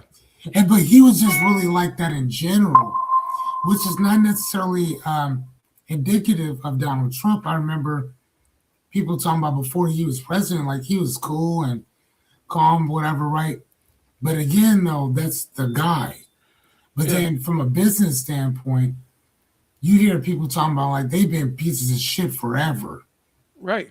Yeah, like you know what I'm saying? So and and here's the other thing. The thing that I love about what's happening today is that you're getting to see what people are actually like unfettered. Yeah. You know what I'm saying? Like you get to see what people are like just with the gloves off. You get to see it all. And I love that. Well, Like I love it. and I've said it informally off of here, but I said, we were never meant to have this level of access to people's incomplete thoughts. No. We were not meant to have this level of where somebody can get online and post some half baked, half thought of, half conceived, ill formed thought, and they can blast it out to millions of people instantaneously. We're never meant to see this Hey. because Oh, no. because this is where you capture people at their rawest, but you're also capturing them at their absolute worst. And so, I love it. I love every minute of this. because you get a chance to see who people really, really are Yes. when I don't have to challenged. wonder. I ain't got to wonder no more. Because you're going to just tell me. Right. Whether I And want to know it or not, you're going to let me know. And I appreciate that. Thank you. and that's one of the things, like, we should all know less about each other, just a little bit less.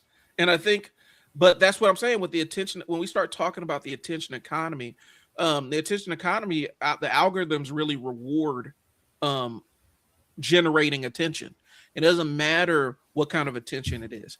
But the reason why is because, like I said, our brain deals with shit that is, if something looks out of place, our brain will attach to that faster than will attach to something that is matching our expectations. Yeah, that part. And that's dangerous. That can absolutely be dangerous. I used to tell my workers all the time, when they were going into homes, you read the document, you read the file on this family, right? I need you to forget everything you saw in that file before you go into the house for your initial assessment, because you're going to be looking for the referral behaviors, and I promise you the family has mastered hiding those referral behaviors, and you'll be looking for them, and you'll miss 5,000 other things looking for this one thing, because you're trying to pay attention to this one thing. And so um they're going in with a specific expectation to see something, and then the expectation gets subverted and they miss it because they're not paying attention for it, because they're looking for one thing. And that's how our brains work. And so the attention economy is this. um we'll take um we'll take uh we'll take a lie over an incomplete story. Yeah. Like, all somebody has to do is create a lie, and we'll take on that lie over something that is just an incomplete narrative. Like, there's not a whole, we don't know enough to have an opinion about it, but then somebody will get up there and lie about it, and we'll accept that lie faster than something that is incomplete. Hmm. That's how our brains work. And so when we do that, that's where these outrage people can come in, because they can get up there and say something that is completely a lie. But as long as the lie sounds confident, you can get enough other people angry enough to react to it. Yeah, that part. That sounds like the plot of something. Right. That sounds like the plot of a lot of something. You're right on that. It does. And then people lean into virality. Well, here's the thing. All right, so I for those that don't know, in my real life, I'm a marketing consultant, right? I help people figure out their marketing stuff. One of the things I found, like on TikTok, is this. Somebody will make a video on TikTok, and the video will get 3 million likes, right? And they don't know why this video will get 3 million views. They have no idea the mechanism which made this video get 3 million views versus their other videos, right? Instantly, they're like, well, now I'm a video marketing consultant because I had one viral video and I don't know how it went viral.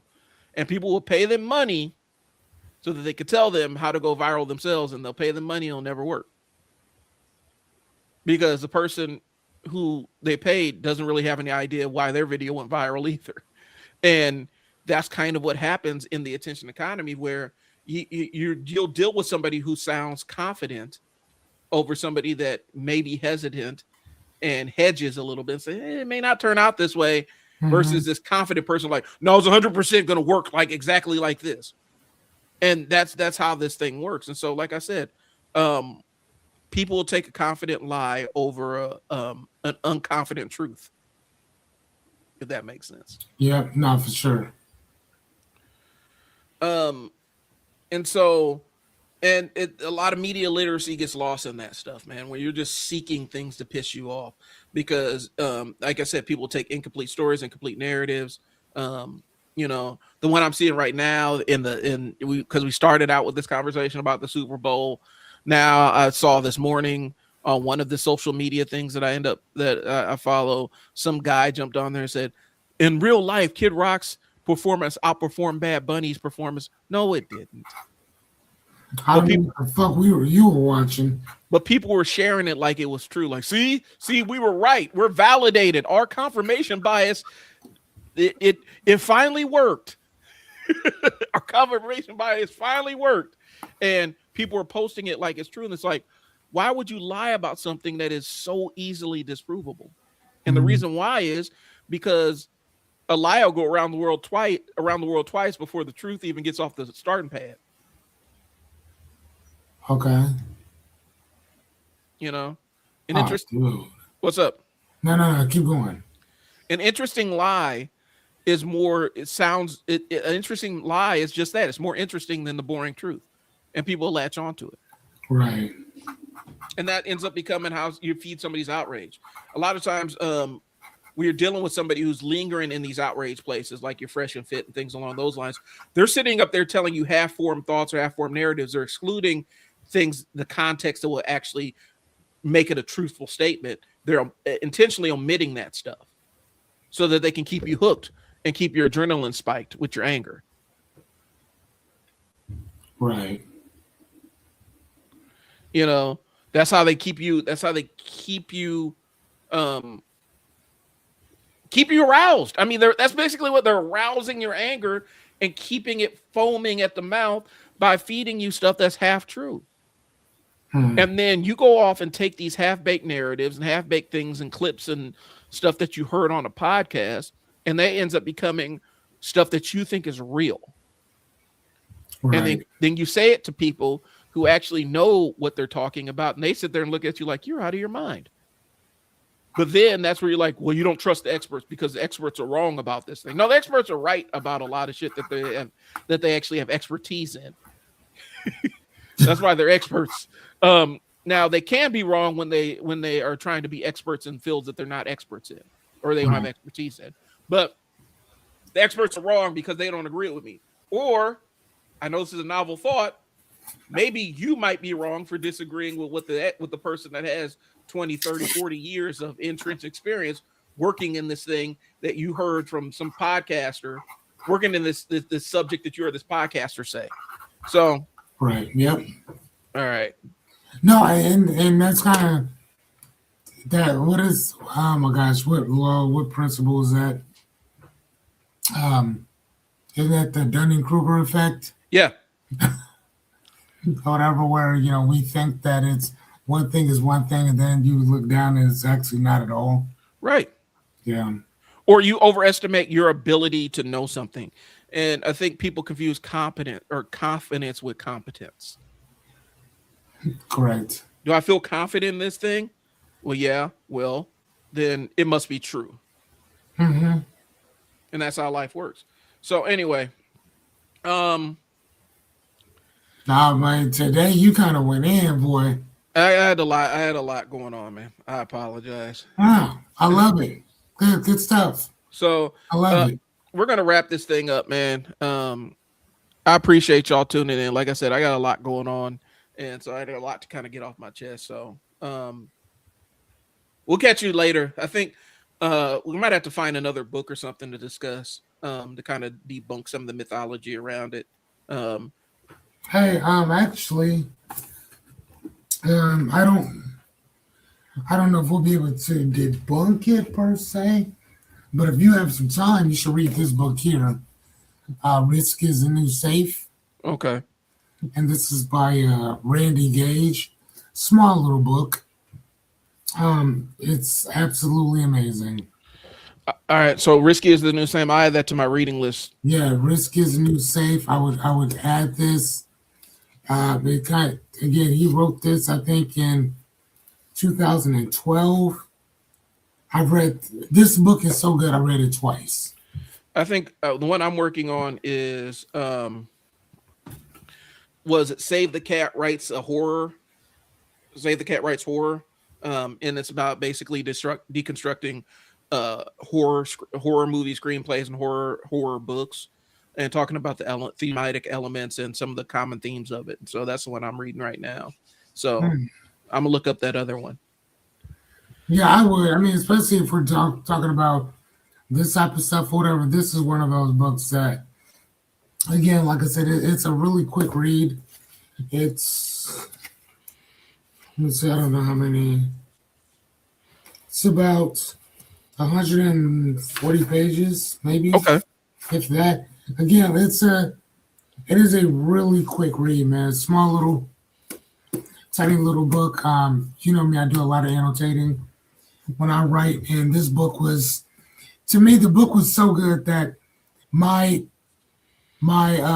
comp professor stated the assignment was to write something on how and why AI is taking over uh, work. What Hmm. is it? Work something or whatever. He was talking about. What was he saying? Give me a second. He said something about. Hold on, which one was that one? That 7 or 8. Anyway, so he was talking about. Oh, okay. I can't see it because I've already done it. Um, what was the assignment again? The assignment was why is it that hold on one sec here. Oop, hold on. I think I found it.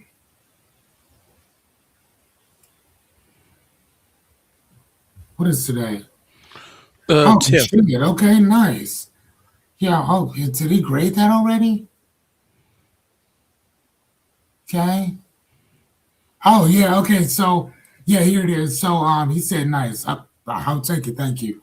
Okay. So my paper was the future of artificial intelligence in the workplace. And I use him. Hmm. I use this book right here, and I also use another book called "The War on Normal People," Okay. and that was by Andrew Yang. And the subtitle of the book is "The Truth About America's Disappearing Jobs and Why Universal Basic Income is Our Future." And UBI is, uh, UBI as a stimulus check. Yeah. He was the one who was actually talking about that a couple years before. So his book came out in 2018. So again, it takes about a year or so to write a book. So 2017, my guy had been already talking about this stuff, published the book, and then 2 years later, we started getting these stimulus checks. Here's the thing. What we think is just something that's probably not going to happen. I guarantee, I'm telling you right now, mark my words. Those stimulus checks, we're going to start getting them. Probably not anytime like soon, but it's going to become a part of your income in general. Because AI, right, and again, it's not even AI. AI is artificial intelligence. This is intelligence, right? This isn't even artificial. It is intelligent. Like, it is knocking jobs off like crazy. UPS just had to, they're letting go 30,000 jobs. 30,000. Amazon, 16,000. Majority of these jobs are basically white collar type jobs. And one of the things that Andrew Yang was talking about in The War on Normal People is he was talking to all these people that are in the construction, and not construction, but the transportation industry. And he's like, yeah, they're all like, yeah, we're just getting our CDLs and this, that, and the other. And he asked him the same question I've been asking some of these CDL drivers. What's going to happen when you have driverless trucks? Right. And they're like, well, that's not coming. I said, I swear on my mama, it's already here. Like, it's already here. Matter of fact, he was the one talking about the automated kiosk in McDonald's. Go to any of the places for the most part, except for Burger King. They have those kiosks now. Eventually, you probably gonna only have one or two people. Correct. Well, okay, but here's the thing though. I like where you're going with that. The only issue That's on with screen, that, though, I'm sorry about that. The only issue with that is that I can actually back it up with actual facts. Because I used to think like, dude, what's going to happen with this, that, and the other? No, sir. There's actually evidence supporting whatever, article after article after article, not opinion pieces, but actual articles that are, as a matter of fact, checked. Well, okay, I know. A boy out in Silicon Valley's been talking about this, and what some of the people upstairs are talking about, and they're using AI to remove redundancies in workforces. Here's my thing. I have an issue when we say, I think when we say that this person is useless, or they're not needed anymore. I think what we're seeing is this has always been the natural trajectory of this country, where we'll take 4 jobs and try to consolidate them into one and hand it to one person. We've been doing that. And then you put a timer on how fast they're going to burn out. Yeah. And that's kind of how it goes. And this is what happens when this country has been in full extraction mode, where we are fully in this mode of seeing how much capital we can squeeze, how much capital and how much work we can squeeze out of every single human being. It ends up becoming, employer can tell younger employees they're, but I guess for me, it's like AI will replace people, but not the cause of the layoffs. Actually, it is in Amazon. They said that. Yeah, no, actually it is. They said that. Because I'm looking at my paper right now. Like, that's exactly what they're saying. They said that at Amazon. Liberty Switcher, I don't know if you ever go to Live Now with Fox.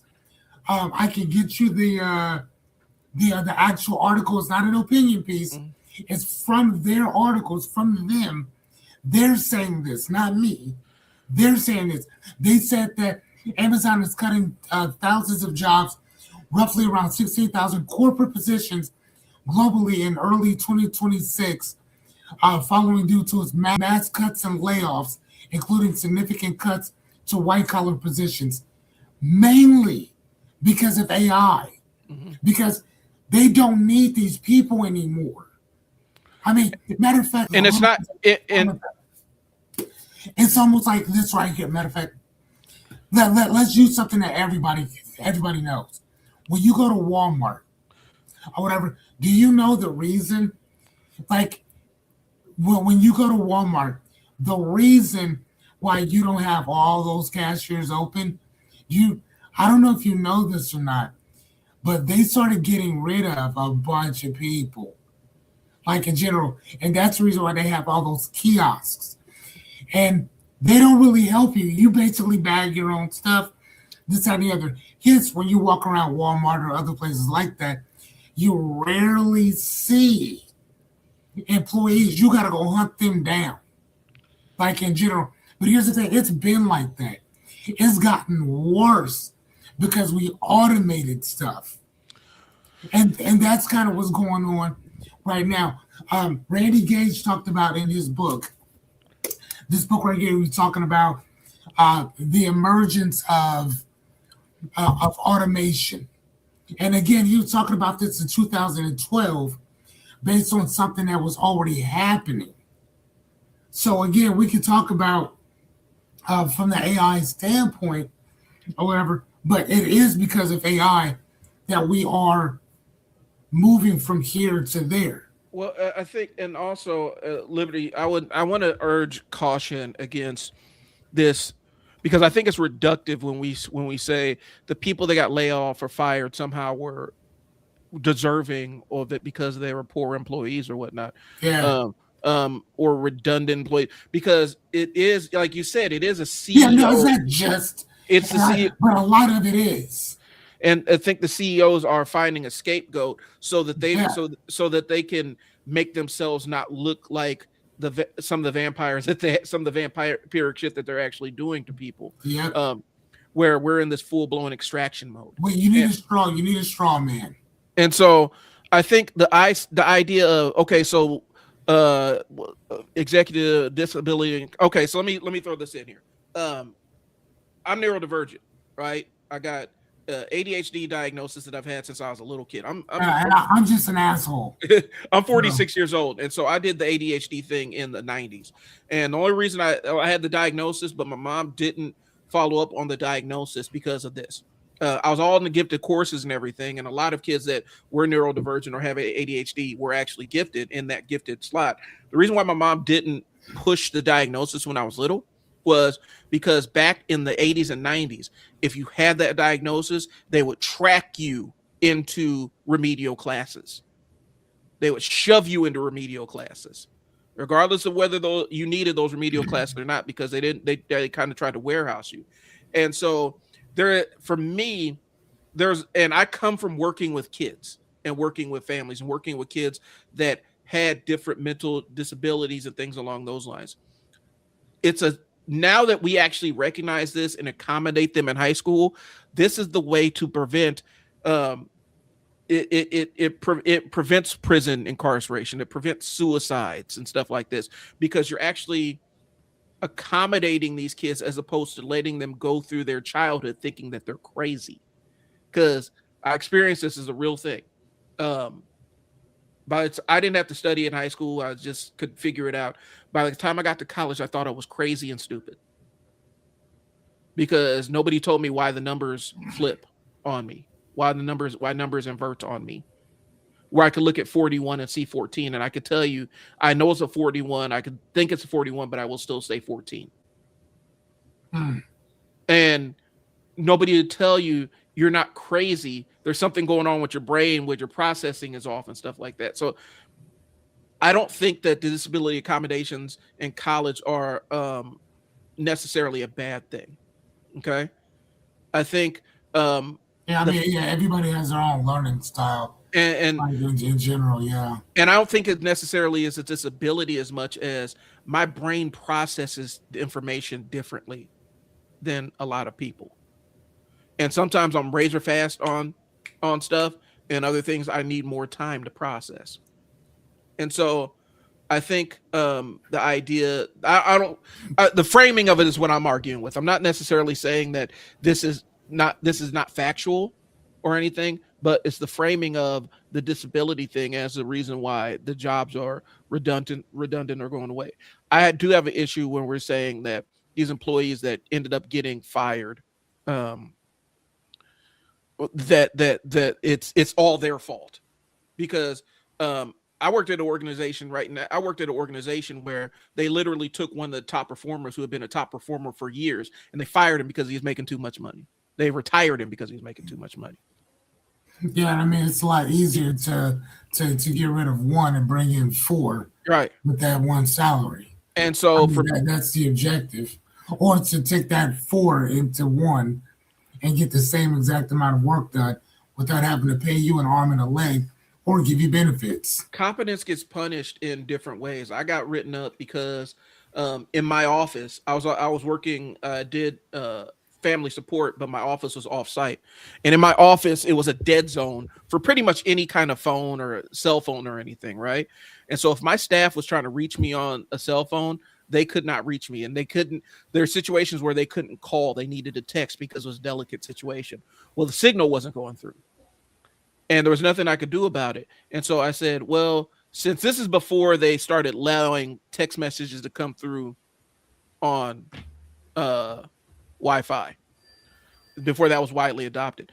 And so I adopted I found a Slack channel and let my employees use the Slack channel to contact me with stuff if they could not get through via call, if they couldn't call and they couldn't reach me via text because I was in a dead zone. And I got written up for it. And so I said, so you'd rather my staff not be able to text me some delicate information because you guys put me in a dead zone in my office, and the IT won't come to do anything about it. Right.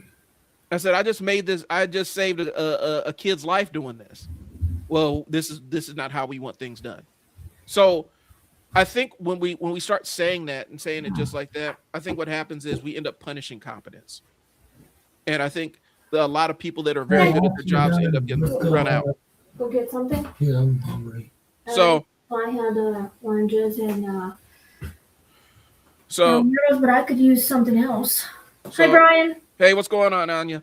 So what we're gonna do is Liberty Twitcher, thanks for tuning in, man. We're about 2 hours deep in this thing, and we've gone far afield of what we're talking about. Right, cool. We'll resume this conversation here.